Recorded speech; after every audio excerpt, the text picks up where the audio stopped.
it's my dad. And they turn back and they go, whoa, dad. And it's the other guy that was just there was wearing a wig. And then like the phone flips and then they're like in their closet all of a sudden. Yeah. And it's like 2 minutes of that. It's completely nauseating. And it has like 40 million views, but it's so fast that you can't click off of it because it's this nauseating, like you have like vertigo after watching like a 2-minute comedy thing. But that type of comedy, none of it is at anybody's expense. It's not creative in terms of like the way math can be creative. And like in terms of critical thinking, like it's just like one nonsensical thing after another. They don't like spoken non sequiturs. You just keep doing. So you just sort of corkscrew into the earth. There's no victim. Right. If you can't be racist, you just like turn into a NASCAR track. It turns to this weird thing where someone's handing you a glass of milk out of the dark. That's us on stage some days. We're being handcuffed. It was all turning into a NASCAR track. More like the Daytona 500. Quiz. But like, if you make a joke to a lot of Gen Z people, if you make a joke at somebody's expense, they don't know it's a joke. I think they think you're just being mean. I think they think you're being a bully. But which is crazy because they can't understand the context, and then that gives them carte blanche to be evil. So like for a generation of people that are like, oh, that's interesting. Jokes can't be mean. You can't use jokes for blah blah. But then they have permission to say the most vile shit of all time in the pursuit of righting that wrong. So it doesn't make sense. And then it's like, what sucks about that is they're hurting my feelings. Yeah. And I'm a 30-year-old man. Yeah. I'm getting my feelings hurt reading the things people are sending to me. Well, and I'm crying. I was reading them, and then I gave myself a gift. I wrote myself a check, reality check.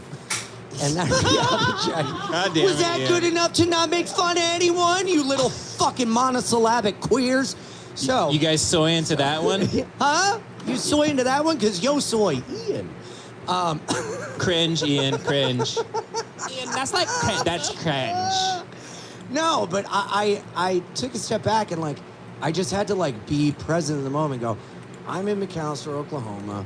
My childhood best friend is here with his wife. He's like driving me around for this like run of gigs. I just sold out the Hollywood Improv. Like I'm doing okay. This isn't real.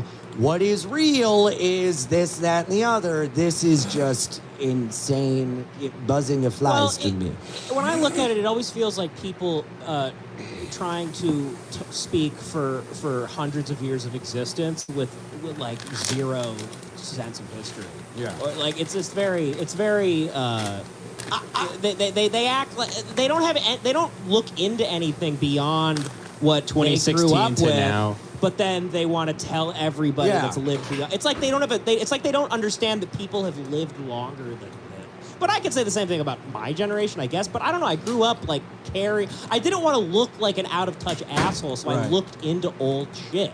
Well, that's like what a lot of that is like they just read these old theory and this and that, which is like, all right, like do whatever you want. But like, to be honest, I don't know much about any of that stuff. I continually vote for Bernie and I write him in. Like I just, like I'm at the end of the day, if I could build a system, it'd be democratic socialism, but not what the DSA is in Brooklyn where they can't even get through their fucking 10 amendments because they're like, what privilege, I'm gay. And those still exist? Yeah. I don't know, but that video is hilarious.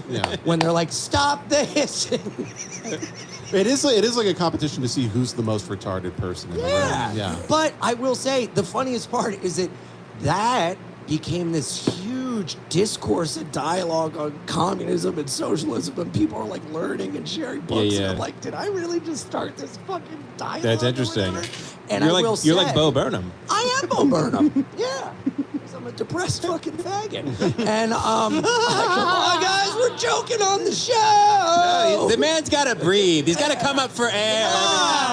He's got to drop an F slur. It's his gills. You don't want me to turn to stone? Do you want Free Willy to make the jump? How's he supposed to breathe underwater? Yeah.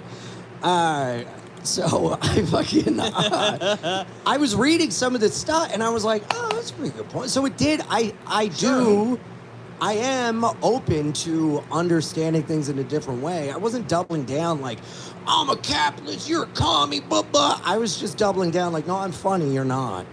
And it like, and then people are like, you're not willing to engage. And I'm like, I didn't come here to engage because anything